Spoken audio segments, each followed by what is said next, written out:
my name is Trinity, and if you're here, you must be here to talk about books, because that is what I am here to do, is to talk to you guys about books. And today, I'm gonna have a little bit of a longer video than usual, because I wanted to talk to you guys about some of my 5-star predictions. Now, everything on this list is not something that I think I'm actually going in thinking 5-star. But everything on this list I do think has the potential to be a 5-star. So some of these I'm just highly anticipating, and some of these are just things that sound so up my alley that there's no reason I shouldn't give it a 5-star. But in general, I think that these are all going to be books that I love, and I do have quite a few. This is my first time doing a video like this, so this type of video might change in the future for me, but right now I do have a lot that I'm really excited for. Okay, first I'm going to talk about some e-arcs that I have that I'm very excited to get into, that I do think have the potential to be 5-star reads, and I just can't wait to read them. And even though I am not an ebook reader, these sound absolutely fantastic. And the first is She Who Became the Sun by Shelley Parker Chan. And I'm going to read a little bit of what it says on Goodreads to you. In a famine-stricken village on a dusty yellow plain, 2 children are given 2 fates: a boy, greatness; a girl, nothingness. In 1345, China lies under harsh Mongol rule. For the starving peasants of the Central Plains, greatness is something found only in stories. When the Zhou family's 8th-born son, Zhou Changba, is given a fate of greatness, everyone is mystified as to how it will come to pass. The fate of nothingness received by the family's clever and capable second daughter, on the other hand, is only as expected. When a bandit attack orphans the 2 children, though, it is Zhou Changba who succumbs to despair and dies. Desperate to escape her own fated death, the girl uses her brother's identity to enter a monastery as a young male novice. There, propelled by her burning desire to survive, Zhou learns she's capable of doing whatever it takes, no matter how callous, to stay hidden from her fate. That sounds like it is going to be glorious, and I have heard from people who have already read the arcs that this book is absolutely fantastic. So, and it's from people that I trust. So I'm very, very excited to get into that one. And it is the first in a series, so if I love it, there will be more. Now, the second e-arc that I have that I think has a potential to be 5 stars is The Black Coast by Mike Brooks. And for this one, I'm just going to read you the blurb about it, because the blurb was what got my attention. Epic world building at its finest in an upcoming author's fantasy debut, The Black Coast is the start of an unmissable series filled with war dragons, armored knights, seafaring raiders, dangerous magic, and crowd-pleasing battle scenes. So if you guys know who my favorite author is, right there. Oh, this sounds like something I'm going to enjoy. And do I expect it to be on the level of Anthony Ryan? I don't know. I don't know what to expect. But everything that said just makes me think that this is a potential 5-star read for me. And so excited to get to that one. And this next one you guys have already seen on my channel, but that would be The Bone Maker by Sarah Beth Durst. Now, my 5-star prediction for this particular book is based on what everybody else is talking about Sarah Beth Durst's writing. And the way that everyone talks about it basically is that she writes atmospheric books. She's very character driven, but her plots have like huge scales, even though she's writing usually trilogies or standalones, and this one will be a standalone. So I'm very, very excited to get into this one. And it says, 25 years ago, 5 heroes risked their lives to defeat the Bone Maker Eklor. a corrupt magician who created an inhuman army using animal bones, but victory came at a tragic price. Only 4 of the heroes survived. Since then, Kreia, the group's leader, has exiled herself to a remote tower and devoted herself to one purpose, resurrecting her dead husband. But such a task requires both a cache of human bones and a sacrifice. For each day he lives, she will live 1 less. She'd rather live 1 year with her husband than 100 without him, but using human bones for magic is illegal in Voss. The dead are burned, as are any bone workers who violate the law. Yet Kreia knows where she can find the bones she needs, the battlefield where her husband and countless others lost their lives. But defying the laws of the land exposes a terrible possibility. Maybe the dead don't rest in peace after all. So, yes, it sounds so intriguing, and I cannot wait to delve into Sarah Beth Durst's works. I just think that everything she writes about is something that I'm going to enjoy. Every synopsis I've heard about the books of hers, I'm like, yes, yes. So this may be my first Sarah Beth Durst by the time I read it, and it might not be, because I did find out that the Queens of Renthia series is available on Scribd, and I'm very, very excited to read that one as well. But I do think this has the potential to be a 5-star. Okay, the next one is not an e-arc, but an ebook that was purchased for me, and one that I've been very excited to get to. I meant to read it in January, and I totally didn't. And I'm sorry to everybody on Twitter who thought I was going to read it in January. But that would be Nofet Gloss by Essa Hansen. When a young man's planet is destroyed, he sets out on a single-minded quest for revenge across the galaxy in Nofet Gloss, the first book in an epic space opera trilogy by debut author Essa Hansen. For fans of Revenger and Children of Time, Caden's planet is destroyed, his family is gone, and his only hope for survival is a crew of misfit aliens and a mysterious ship that seems to have a soul and a universe of its own. Together, they will show him that the universe is much bigger, much more advanced, and much more mysterious than Caden ever had imagined. But the universe hides dangers as well, and soon Caden has his own plans. He vows to do anything it takes to get revenge on the slavers who murdered his people and took away his home. To destroy their regime, he must infiltrate and dismantle them from the inside or die trying. Yes! So I have been a fan of Mass Effect, as you guys know, for a long time, and this gives me Mass Effect vibes so much. I can't handle it. But I have been very, very excited to get to this one. Just my relationship with ebooks it's stressful for me, guys. It's stressful. And, you know, I'll eventually get through Hall of Smoke. It'll happen. And then these will be up. And then next, I have some audiobooks that I want to get to. The Book of Coley by M.R. Carey. Again, you guys have heard me talk about this a couple of times, so I'm just going to read the little blurb about it.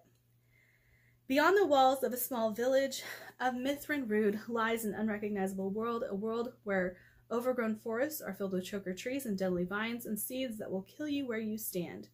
And if they don't get you, one of the dangerous shunned men will. And so this has been pitched to me as Horizon Zero Dawn in book form. I love Horizon Zero Dawn. It's my favorite game. Well, one of them. We don't need to get into that. But because it was pitched to me as Horizon Zero Dawn in book form from people who have played Horizon Zero Dawn, it just makes me very excited to get into these books. And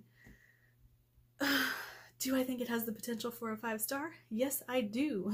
I have seen reviews for this book. I know a couple of book bloggers who have read this book, and even though they're not Horizon Zero Dawn fans, they've loved it. So very, very, very excited for that one. And the next one, The Rage of Dragons. We all know that I love a revenge story, just talked about Nofet Gloss, and The Rage of Dragons is the ultimate revenge story from what I understand, and I don't want to know too much going into this other than what has been said on BookTube already, so I haven't really looked into it, but I do know it is an African-inspired fantasy where every 1,000 or so women has the power to call dragons, and every 100 or so men has the power to take on the abilities of like a berserker. And revenge is a thing that is very much part of this story, or a huge chunk of this story. And so I'm very excited to get to that. I do think it has the potential to be a 5-star. Okay, and an author that is fairly new to me, but not new to the book community at all, is N.K. Jemisin. And I happened to pick up an audio copy of The Killing Moon. And this is part of the Dreamblood duology. I think it's a duology. The blurb for it. In the ancient city-state of Gujera. Why you guys do this to me? Peace is the only law. Upon its rooftops and among the shadows of the cobbled streets wait the gatherers, the keepers of this peace, priests of the dream goddess. Their duty is to harvest the magic of the sleeping mind and use it to heal, soothe, and kill those judged corrupt. So I have read a lot of short stories by N.K. Jemisin, but never dived into any of her actual works. And I'm very, very excited to do so. I think that everything I've read from her has been quite mind-blowing and quite good. And so I know everyone talks about the 5th season, but I also know that there are some things in there that are going to be hard for me to read. So I'd like to start somewhere else with her. And I figured The Killing Moon would be the place to go. And do I think it has 5-star potential? I really do. So I hope that I enjoy it. Now the rest of these are going to be physical books. I have them piled over here, and I'm going to try and talk about them fairly quickly. They are in no particular order, but let's get to it because there's a big stack. Another book that you guys have seen pop up on my channel a few times would be Eden by Tim Levin. Now, the reason I think this has the potential to be a 5-star for me is because I have really been loving sci-fi recently, and this speaks to me on a level that not a lot of sci-fi does. So this is an eco-thriller. The world has been ravaged, and we as humans have tried to rebuild and reclaim some of the earth that was lost. They have built places called the lungs of the earth. And what has happened is that some ex-gamer type people have decided these places would be fun to have races. And that is a very odd tie-in for me, but I think that it could be quite fascinating because of how different it is. And so I'm very excited to read this. And I do think it has 5-star potential. Also, the reviews. The reviews I have seen of Eden have been across the board fantastic. Now, I say that the sci-fi community that I am a part of has really loved this book. On Goodreads, the reviews aren't so great, but I trust the people that I talk to on a regular basis more than I do Goodreads, so I do think that I am going to like this. Oh, and so not all of these are going to be new releases either. Some of these are going to be some of my backlist that I haven't got a chance to get to, but I do still think have the potential to be 5 stars. Now this is still a semi-new release, but Archive of the Forgotten. You guys know how much I loved Library of the Unwritten, and this book here is the second in that series. And if you don't know, Library of the Unwritten is about book characters that escape their books from a library in hell, and the librarian has to go chase them whenever they escape. So I can't tell you what this book is about without spoiling the ending of the first book, but I'm very, very excited to get to this one. I did give Library of the Unwritten 5 stars, so I think this has the potential to be 5 stars as well because I love the first one. I'm getting very tongue-tied and I apologize for that. As you guys know, I've had a little bit of problems with my ADHD and insomnia lately. It's still a thing. I am getting it together, but it is causing my brain to work faster than my mouth. So I apologize if I'm stumbling over my words right now. So the next one is definitely a backlist book, but it is one that you guys have also seen on my channel, and I never got around to reading it. But Dean Koontz's Ashley Bell. I really think I'm gonna love this. I talked about it being so thick, being part of the reason I didn't get to it, but having read The Fireman by Joe Hill, I do think that there's potential for this to read like that, where it just goes by so fast I don't realize how big it is. I do like Dean Koontz, so I am very, very excited to get to this one. I do think it has the potential to be 5 stars. I have seen nothing but good reviews on it. And yeah, horror. Okay, this next one is gonna come as no surprise to any of you, and it is one that I am currently reading, which is Valor by John Gwynne. This is kind of cheating because I'm already reading it, but I do think that in the end, I will probably give this one a 5 star, just like I did Malice. Okay, next on the list of 5 star predictions, I'm gonna go with Theft of Swords by Michael J. Sullivan, because I've heard nothing but good things about this one as well. And from what I understand, this has one of the best bromances in fiction, and I'm down for that. I really think that that's going to be something that I enjoy. And I have you guys heard anything bad about Theft of Swords? Because I've never heard anything bad about Theft of Swords. So I do think that this has the potential to be a 5 star. Okay, the next one that I have is actually a young adult. And the reason that I think that this one has the potential to be a 5 star is because of how much I enjoyed the first book. The first book really, really surprised me. It was so different from anything that I had read before, and the premise of this series is just fantastic. And that would be Thunderhead by Neil Shusterman, the first book being Scythe. The way Scythe ended, I'm very excited to get to this one, and I'm probably going to read it pretty soon while Scythe is still fresh in my mind.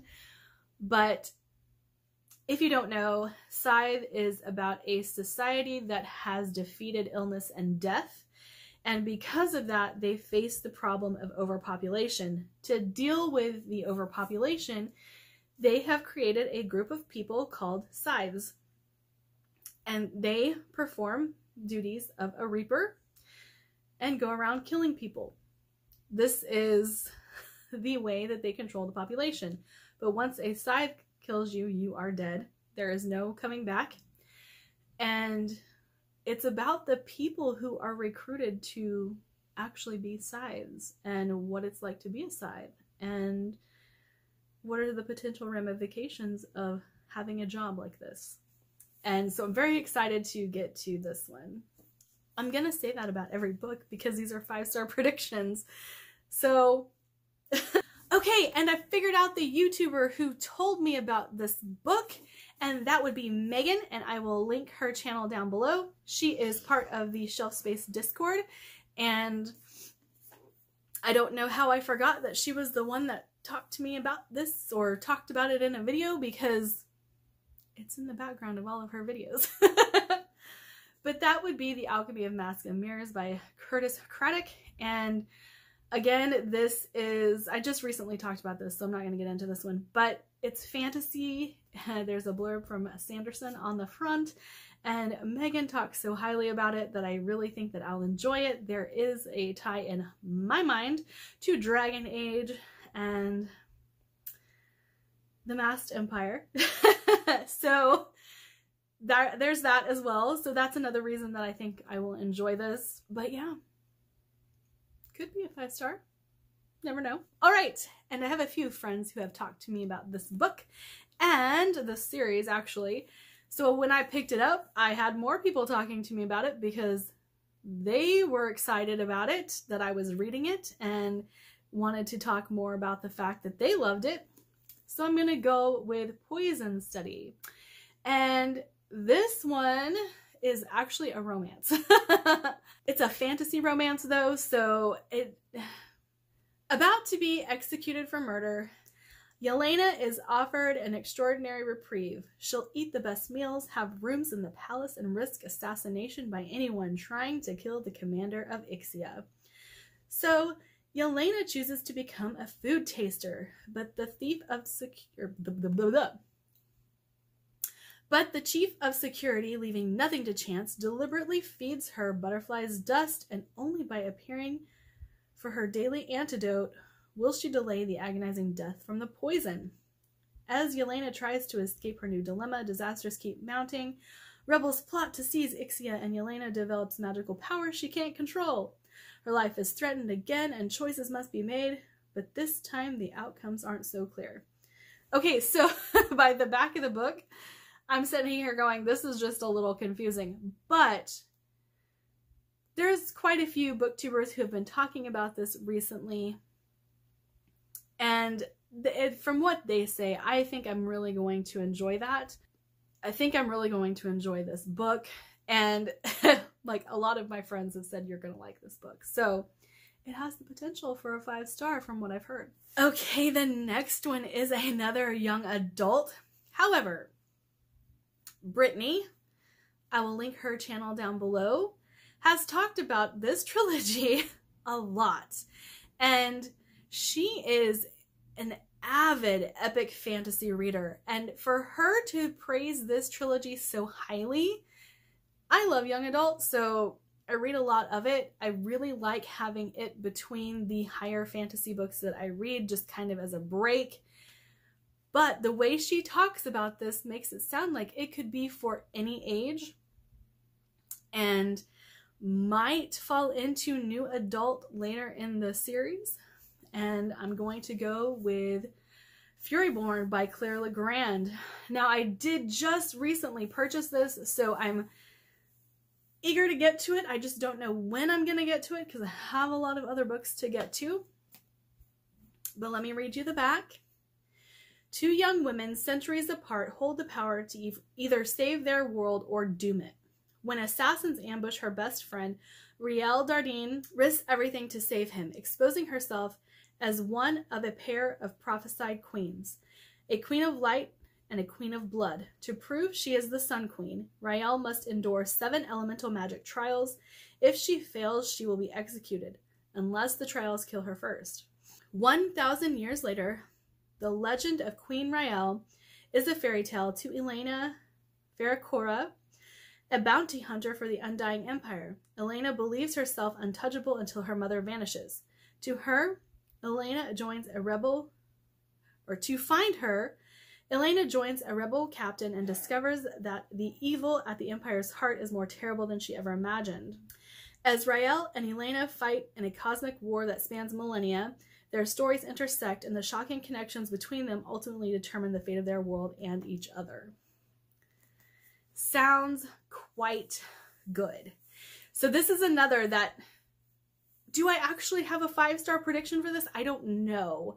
But I do think I'm going to love this book, this trilogy, because it's kind of everything I want in a book.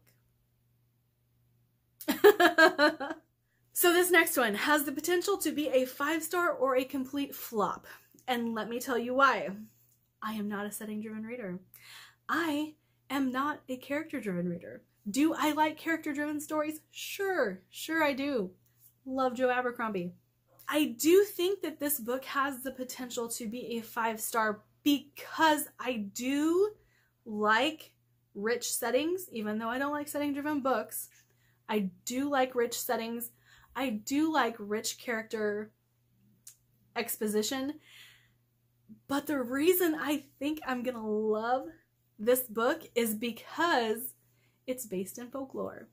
And I love folklore. The Bear and the Nightingale by Catherine Arden. Now, I could say it's also kind of based on the fact that my friend Sam gave this 5 stars and our tastes align like 99.9% of the time. So I do think that now that I have seen her review the book, it does have some bearing on this 5-star prediction. But I really want to read this trilogy and find out what the hype is about. And with the folklore element, I'm really drawn in. I really think that even though it is character driven and slow, I might really like it. Now, another one that I've talked about on my channel a few times would be The Red Knight by Miles Cameron. And again, it's another fantasy series that I really want to get into because I really think I'm going to like it. And this is based on the fact that people I trust, the book community I am a part of, have told me that I will like this because they know what I like. So it's the Traitor Sun cycle. Out beyond the walls are creatures who would crack your armor to eat what lies within. I love that. That's what it says right there on the back. But if you don't know, I'll go ahead and read a little bit of what the book is about. 28 florins a month is a huge price to pay for a man to stand between you and the wild. 28 florins a month is nowhere near enough when the wyvern's jaw snaps shut on your helmet and the hot stink of battle and the beasts start to rip the head from your shoulders. But if standing and fighting is hard, leading a company of men, or worse, a company of mercenaries against the creatures of the wild is even harder. It takes all the advantage of birth, training, and luck of the devil to do it. The Red Knight has all 3. He has youth on his side, and he's determined to turn a profit. So when he hires his company out to protect an abbess and her nunnery, it's just another job. The abbey is rich, the nuns are pretty, and the monster preying on them is nothing he can't deal with. Only, it's not just a job. It's going to be a war. So yes, I do think I'm really going to like this one. I do like grimdark, and I've heard people say that this is grimdark, and I've heard people say it's not. But again, if you think about the kinds of books that I like, it makes sense that I would like this one too. And while I don't know if The Red Knight is actually going to be a 5-star for me from what I've heard of future books in this series, I know that some of them have the potential to be 5 stars. So I'm going to say 5-star prediction for the series. And hopefully this book too. Okay, I've got 5 more left. How do I have 5 more left? I don't even understand. Okay, so the next one is The Lady Rogue by Jen Bennett. And the reason I think this one is going to be a 5-star is solely based on the fact that this centers around Vlad. And not only does it center around Vlad, it is about the Order of the Dragon. And I'm very, very intrigued by the lore surrounding Dracula as much as I am the tale of Dracula itself. So this is actually a few historians who have gone looking for more information surrounding the Order of the Dragon. And in this quest, they believe that Vlad had a ring that imbued him with power, and they have come to figure out where this ring of power might be. And that's the synopsis for the book. So I do think this has the potential to be a great historical fiction filled with magic, and I'm down. I am down for this. I do think it has the potential to be a 5-star, and I'm very excited to get to it. Next is going to be a book that is kind of a duh, if you know my tastes. And that would be The Poppy War by R.F. Kuang. I still haven't read it. I like unlikable characters. We have Ren. I like books about war. We have The Poppy War. And like just everything that I like about books seems to be in this book. I'm not going to talk about it. It has been talked about so much on BookTube. So if you want to know what The Poppy War is, Goodreads. But I'm very excited to get to this. I really think I'm gonna love it. I don't see any reason why I wouldn't like it, and as much as my friends talk about it with similar tastes, I'm gonna enjoy it. I know I'm going to enjoy it. The next one on the list would be Cersei by Madeline Miller. No one is surprised by this. Everyone knows how much I like Greek mythology and Greek history, and everyone seems to like this book, and if everyone else seems to like it, and this is subject matter that I thoroughly enjoy, I'm probably gonna like it too. Look how much it, like, holy cow. But like I said, anything Greek, I love. This is on my Pop Sugar Challenge for the simple fact that I do think I'm gonna love it. And, geez. I'm really hoping that I love Madeline Miller's works as much as everybody else does. But I do think it has the potential to be a 5-star. Down to 2! The First Sister by Lyndon A. Lewis. Again, this is a book that all of my book community on Twitter has been talking about, and they have loved. And so they have similar tastes to me, and so I think I will love it as well. I don't know why I wouldn't. I have talked about this book on my channel before, so I'm not going to go into what it's about. But it is one of those that has the potential to sway me one way or the other by subject matter that is brought up. If you don't know, this is a book about a woman who is essentially a concubine and decides to break free of her bonds. So there's a lot of potential for mishaps in this book, but I do think that I will enjoy it, and I'm very excited to get to it.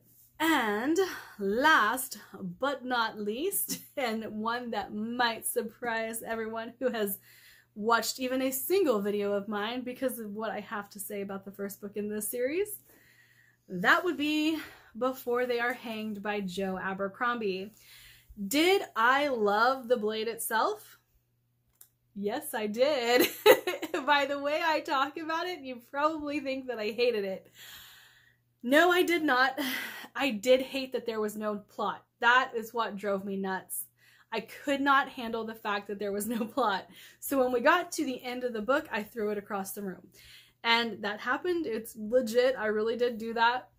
But Before They Are Hanged, I do know that the plot starts to pick up in this book. However, Joe Abercrombie's writing is absolutely fantastic, and his character work is the best in the business.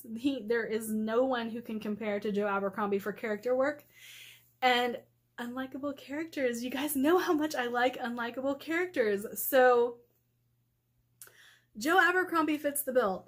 And if you guys haven't noticed, all of this is Joe Abercrombie. So I do enjoy his works, and I'm excited to get to the second book in this trilogy, and I'm very excited to finish out the First Law trilogy. I'm gonna have to reread The Blade itself before I get to this one because it has been a while. I didn't continue because I had a very bad reading slump and I didn't read anything for like 2 years. And this came at the heels of, like, when I stopped reading, a lot of fantasy did. But I'm going to go back and read The Blade itself. I did give it 5 stars, and I do think that I will probably give this 5 stars as well. Okay. Oh, look. Your girl got a haircut. Okay, I'm done. But these are the books that I do think have the potential to be 5 stars that are coming up in my reading very soon, hopefully, because I really want to get to these. And let me know what you think about some of the books that I have chosen. Let me know what you think is going to be your next 5-star read. Like, subscribe, do all the fun things, and I'll see you in my next video. Bye!